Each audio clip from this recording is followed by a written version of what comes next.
Malaysia reiterates stance on condemning Israel's attack on Iran. Malaysia turns approved investments into actual investments well.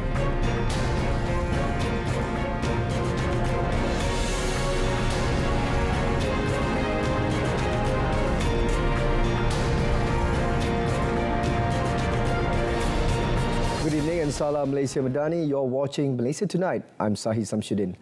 Malaysia reiterates its stance on condemning Israel's attack on Iran. Prime Minister Datuk Seri Anwar Ibrahim said the act was a blatant violation of numerous international laws. Kalau kita lihat naratif dan kenyataan beberapa negara-negara barat, hampir sama sekali tidak ada kutukan atau bantahan. Pendirian kita pertamanya mesti mengutuk serangan terhadap kedutaan. Okey. Yang kedua, kita mahu perdamaian. Yang terkesan ini rakyat ramai bukan saja di Timur Tengah, di dunia Arab, di Iran, malah di seluruh dunia. Kerana ini akan menyebabkan melambung harga minyak, pengedaran pengangkutan yang meningkat tinggi. On another note, Datuk Seri Anwar also said that the government is mulling over bringing back Malaysians residing in the affected areas if the situation escalates out of hand. Malaysia has expressed deep concern and disappointment after a veto was exercised to block the United Nations Security Council (UNSC) from admitting Palestine as a full member of the United Nations on 18th April. In a statement issued by the Foreign Ministry today, this came despite a clarion call from an overwhelming majority of UN member states. Wisma Putra said that the exercise of a veto on this crucial matter has called into question the genuine desire on the part of the council member exercising it to realize the inalienable rights of the Palestinians. United States yesterday vetoed a resolution at the UNSC that was widely supported by member states, which would have paved the way for the state of Palestine to gain full membership at the UN. 12 countries voted in favor of the resolution, which was brought up for a vote during an hours-long Security Council session in New York on Thursday, while 2 other countries, Britain and Switzerland, abstained. An application to become a full UN member needs to be approved by the Security Council and at least 2/3 of the General Assembly. Wisma Putra further noted that Malaysia strongly urged the international community, including the Security Council, to continue with efforts towards the admission of Palestine as a full member of the UN. Batik Air, meanwhile, will suspend its operations to Istanbul, Turkey, effective 1st May 2024, and affected passengers will be notified via email and text. The airline operator Malindo Airways Sdn Bhd, through a statement released, said this decision comes in response to the recent situation in West Asia, which has significantly impacted their flight route, leading to operational restrictions that make it challenging to continue flights to the region. Therefore, Batik Air has taken the difficult but necessary step to suspend operations to Istanbul Sabiha Gökçen International Airport (SAW). Malindo Airways emphasised that the safety and well-being of its passengers and crew remain its top priority, and this decision has been made after careful consideration of the prevailing situation. The airline said they understand the inconvenience this suspension may bring to their valued passengers and extended their heartfelt apologies for any disruption it may cause to their travel arrangements. Affected passengers will be notified via email and text, and to request a refund, they can visit the airline's website. The Ministry of Higher Education (MOHE) and the Ministry of Health (MOH) have agreed to jointly address the issue of parallel pathway program for medical specialists. Higher Education Minister Datuk Seri Dr. Zamri Abdul Kadir said the decision was made following a discussion with Health Minister Datuk Seri Dr. Zulkifli Ahmad, as well as representatives from the MOHE, the MOH, the Malaysian Medical Council (MMC), and the Malaysian Qualifications Agency (MQA). He said all parties have a common intention and desire to promptly find a solution to the issue. The final decision on this matter will be shared after several proposals are brought to the Cabinet meeting. Datuk Seri Dr. Zamri said the meeting he chaired with Datuk Sri Dr. Zulkifli, also discussed a joint solution to ensure the knowledge acquired by the trainees meets the prescribed standards. At the same time, the ministry is of the view that these students and graduates should not become victims of any technical issues that can be resolved. The meeting also discussed the need to enhance strategic collaboration to achieve the target of producing 28,000 medical specialists in the country by the year 2030. Switzerland-based electrical measurement company LAM Holdings SA officially opened its 15 million Swiss franc, about 78 million ringgit, manufacturing plant in Pulau Pinang today. Chief Minister Chow Kon Yeow said the new plant, located at the Pulau Pinang Science Park, is expected to create 500 job opportunities in the manufacturing of advanced current sensors and semiconductor current sensors known as integrated current sensors. And in Penang, I think we are working on about 85 to 90% realization rate. That means investment announced for Penang, about 90% will actually be realized. And this is an example. In a matter of 2 years, it is now operational, and then looking forward to further expansion. He said this when met at the opening ceremony of the plant in Bukit Minyak. Chow expressed optimism that LAM would reap significant benefits from its operations in Pulau Pinang, which is known for its well-developed industrial ecosystem and often referred to as the Silicon Valley of the East. The partnership between LAM and the Pulau Pinang state government, he said, exemplifies shared commitment to sustainable development, technological advancement and economic resilience.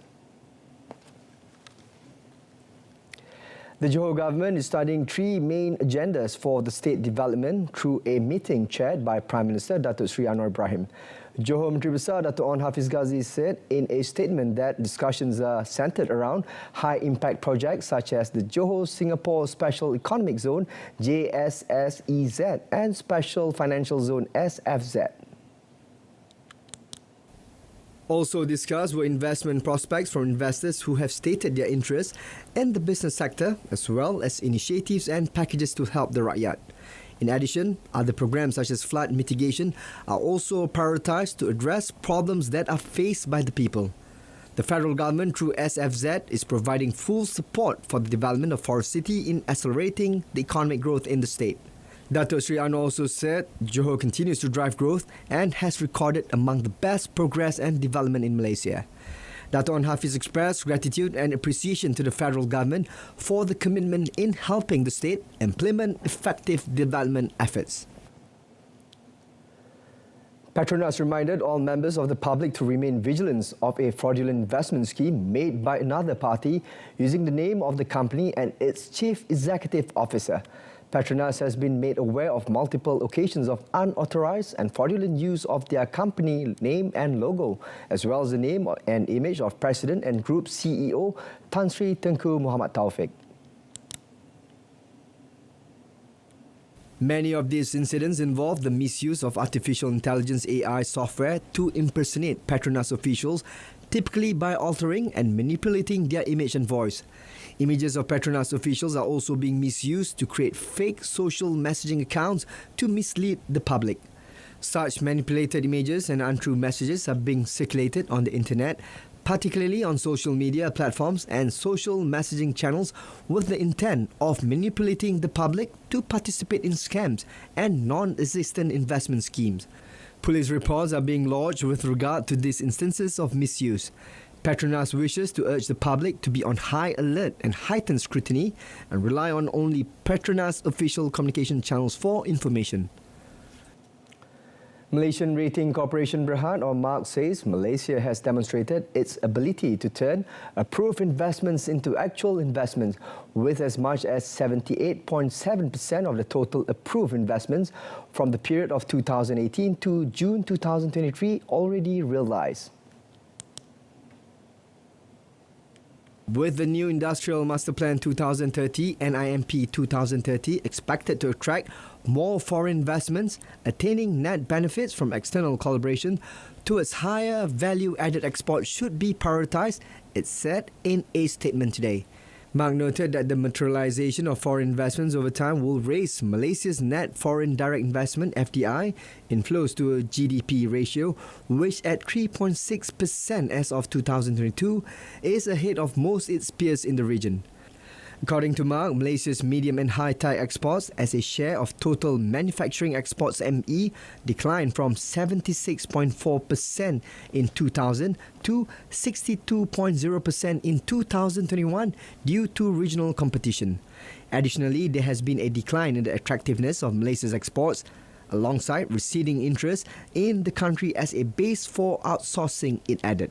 In response to these challenges, the NIMP 2030 outlines medium-term strategies to progress towards producing high-value and competitive goods, building upon past industrial master plans that have developed a mature yet recently plateaued electronic industry. Malaysia's trade performance for January to March 2024 continued its upward trajectory, recording 7.1% year-on-year growth to 690.59 billion ringgit with a 34.22 billion ringgit surplus. The Investment, Trade and Industry Ministry or MITI, through a statement released on Malaysia External Trade Statistics, said the first quarter of 2024 exports rose by 2.2% to 362.41 billion ringgit versus first quarter 2023 on the back of higher exports of manufactured and mining goods. Exports of iron and steel products, machinery, equipment and parts, metal manufacturers, crude petroleum and liquefied natural gas (LNG) recorded notable rises. MITI said the growth was supported by improved exports to ASEAN, the United States, US and Japan. As for first quarter 2024 imports, this rose 13.1% to year-on-year to 328.19 billion ringgit due to capital and intermediate goods entering Malaysia, which are meant to manufacture products for exports, hence the term intermediate goods. Total trade for March 2024 amounted to 244.47 billion ringgit with exports at 128.64 billion ringgit and imports at 115.83 billion ringgit. In a separate statement, the Statistics Department (DOSM) drew attention to the 12.5% rise in March 2024 imports versus a year ago, largely fueled by a surge in capital goods. On another note, Malaysia's economy is forecast to have grown by 3.9% in the first quarter of 2024 based on advanced estimates compared to 3.0% in the previous quarter, spearheaded by the services sector. According to the Department of Statistics Malaysia, or DOSM's Chief Statistician, Datuk Seri Muhammad Uzair Mahidin, the services sector increased by 4.4% in first quarter 2024, supported by the wholesale and retail trade, transport and storage and business services subsectors. DOSM said the manufacturing sector rebounded 1.9% in the quarter after recording a contraction of 0.3% in fourth quarter 2023. The manufacturing of non-metallic mineral products, basic metal and fabricated metal products, transport equipment, other manufacturing and repair and petroleum, chemical, rubber and plastic products supported the growth in this sector. It said the mining and quarrying sector expanded by 4.9% in the first quarter.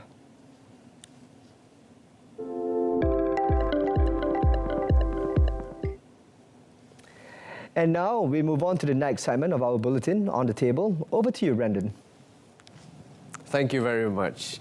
Good evening and welcome back to the show. This past weekend, we bear witness to another side of the ongoing conflict in West Asia, where Iran launched a barrage of more than 300 drones and missiles in its first ever direct assaults on Israel's soil. An unprecedented onslaught for an earlier strike in Syria, widely blamed on Israel.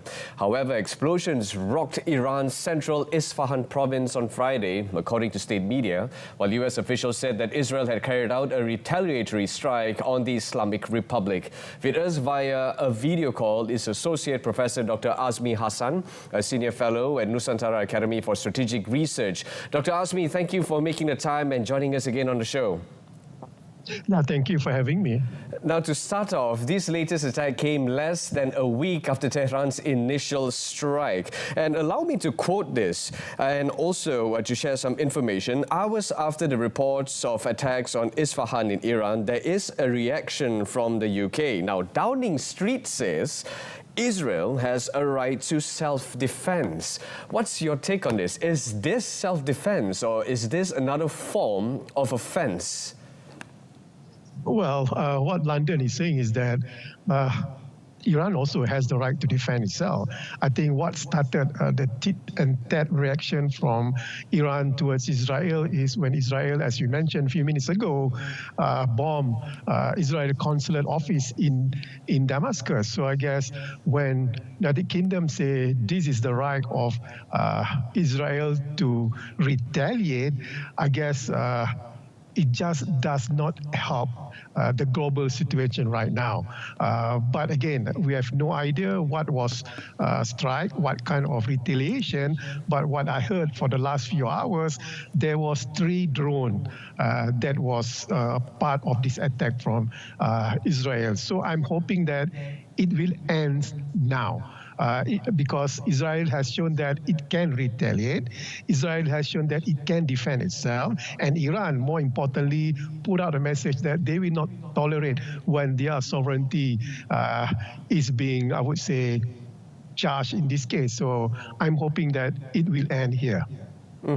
Now, also Iran's president, now he mentioned, Ibrahim Raisi, he had vowed that he and his government says that the tiniest invasion by Israel would bring a massive and harsh response. So there you have it. This is not just the first attack.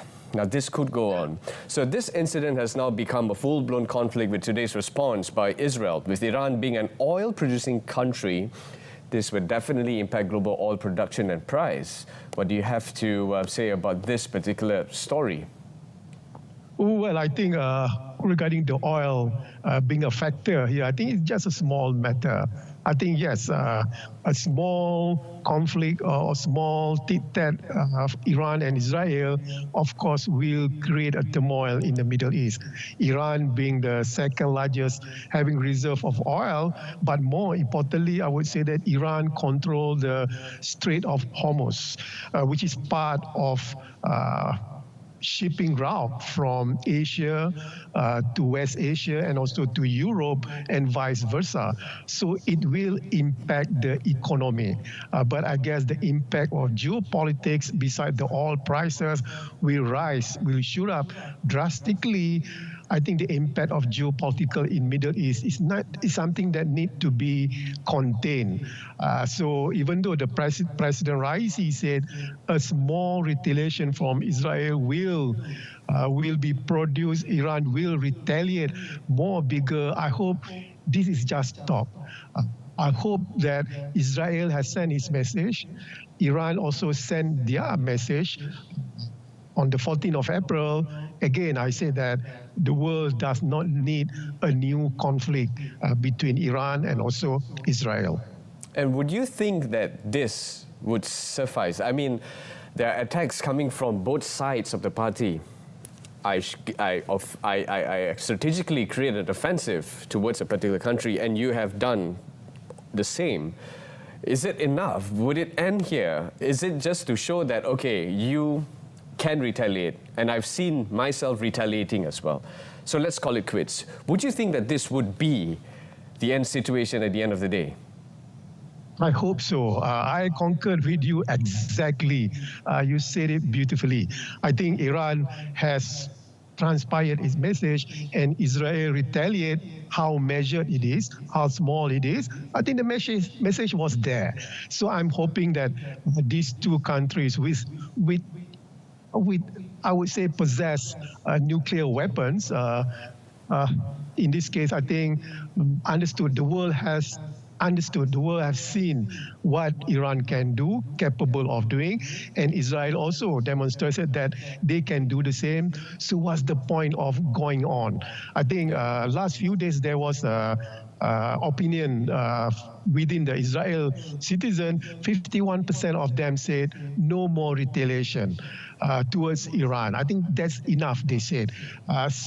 Solve the problem of Gaza, the 130 plus hostages. I think that's the most important thing. I think what was transpired during from the Israel citizen itself, I think it reflects the world itself, the international community, they don't want to see a direct conflict between Iran and also Israel. Nobody will benefit from this particular conflict. Exactly. That innocent lives will be lost at the end of this whole situation altogether. Now, the Arab governments already struggling to contain the escalating violence in the Israel-Gaza war. They have called for calm and also restraint. Now, yet these are individual Arab countries such as Saudi Arabia, Egypt, just to name a few, promptly issuing statements on the matter, but not as a united voice like the Arab League. Also bearing in mind, Jordan, Egypt and the Gulf states have diplomatic ties with Israel. Your thoughts on this?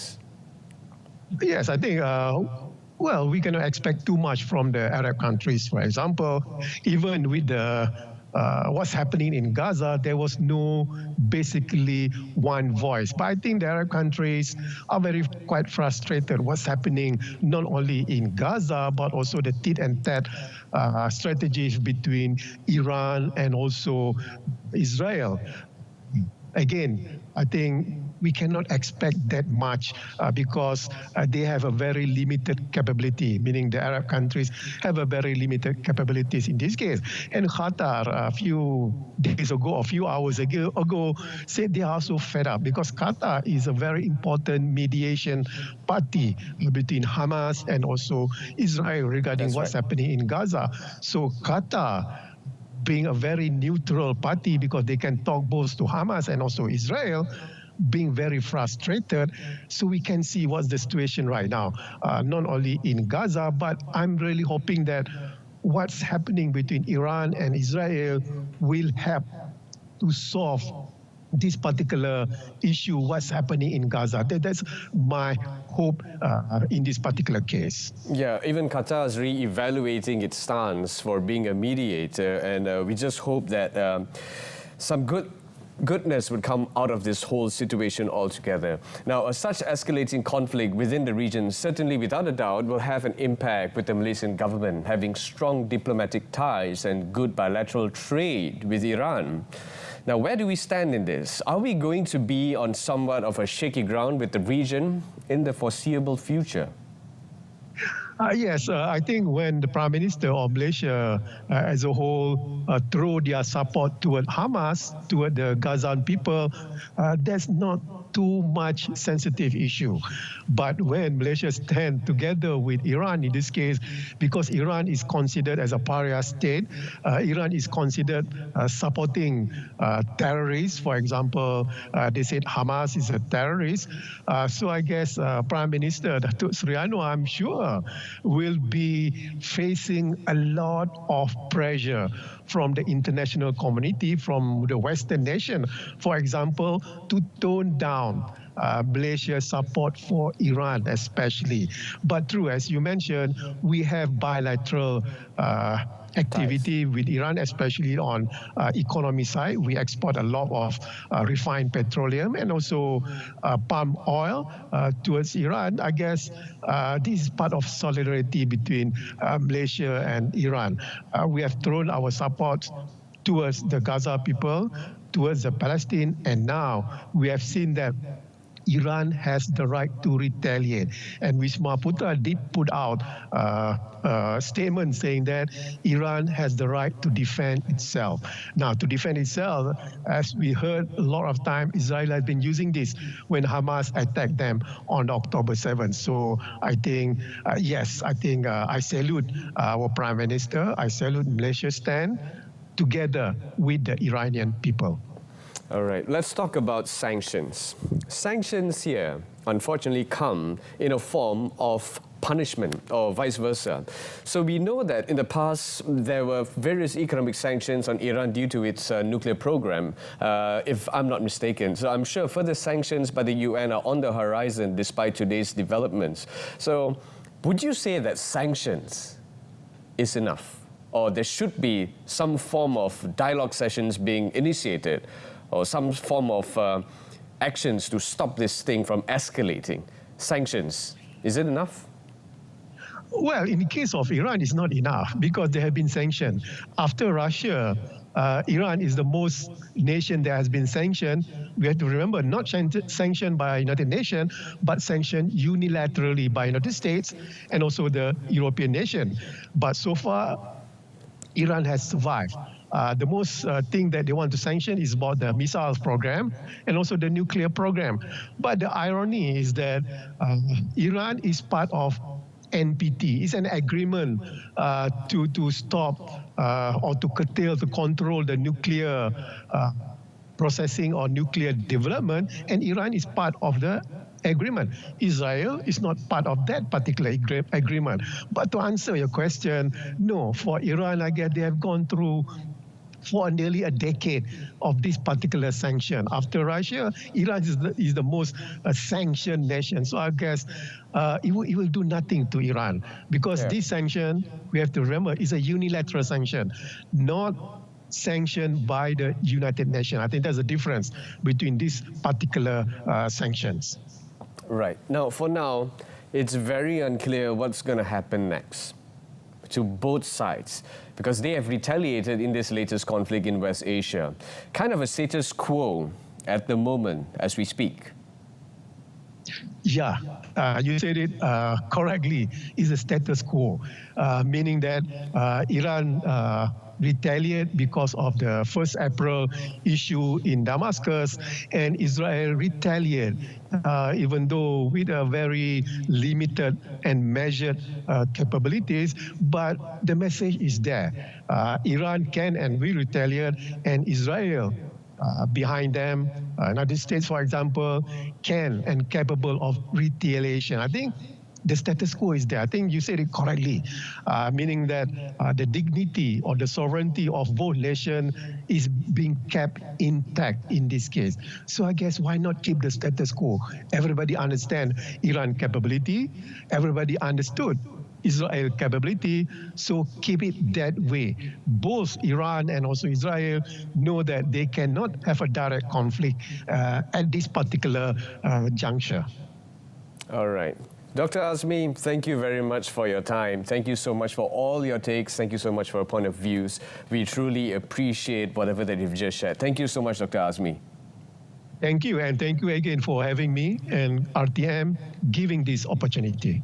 Fantastic. That was Associate Professor Dr. Azmi Hassan, a Senior Fellow at Nusantara Academy for Strategic Research, on his take about the situation in West Asia and also how do we go about and what can we know about this issue of Israel and also Iran. Unfortunately, that's all we have for On the Table. Back to you. Thank you, Brendan. And that's all that time we've got for tonight. Together with Brendan Paul, I'm SAHIH Samshuddin. From the river to the sea, Palestine will be free. Thanks for watching.